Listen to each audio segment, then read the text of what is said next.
They're all loved at every... All that is one! Tell me how much.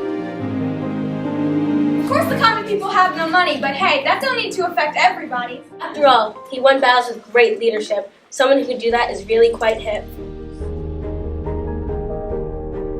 The whole 6th, 7th, 8th grade has one theme for each project. They're making connections with the subject matter by experiencing it in a different way through art. That stimulates the students' writing. The components go hand in hand. I don't think that we could have had the art project without the introspection and the written portion. The art would be beautiful, but I don't think there would have been the meaning behind it. It really made that art much more powerful. Social studies, they were learning about social political issues and how do you incorporate that and how do you do it with collage.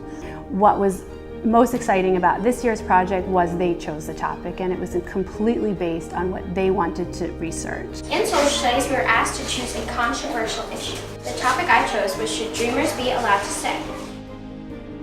I chose this topic because I thought it was very fascinating about how stocks move up and down. It was very introspective for them to make this informed opinion and then to be able to be creative on top of the critical thinking layer. I think it brings everything sort of together that you as an educator like to see. We took symmetry to a more abstract level.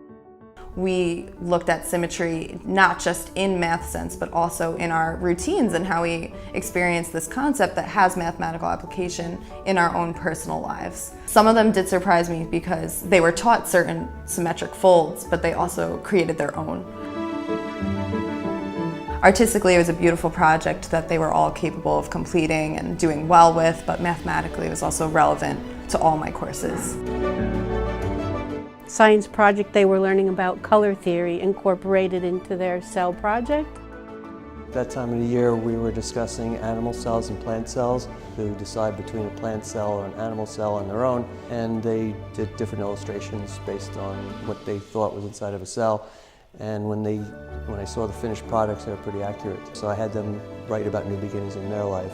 I had to leave a lot of my friends behind since kindergarten. A little more emotional writing than I normally do in science. I'm already thinking about what our science art project could be for next year. The art teacher actually said that she wanted the children to do something that was reflective of themselves, and she wanted them to create a face that was basically a mask. And they were going to be using black and white imagery only. So they were talking graphic design, they were talking, different representation of color. It really allowed the students to share a little bit of themselves, and it asked them to be reflective and insightful. And I think it was a growth opportunity for them as well in many ways. The art project this year specifically was a reflection of memorials. A lot of emotions, a lot of feelings.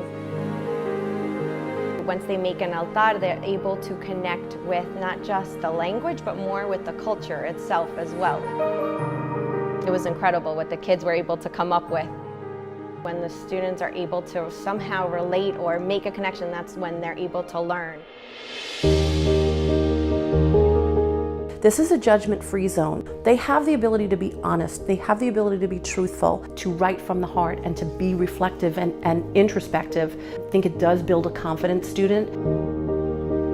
I think it's an experience unlike anything they'll get anywhere else, and the interdisciplinary approach of bringing all the subjects together in one festival is definitely really special.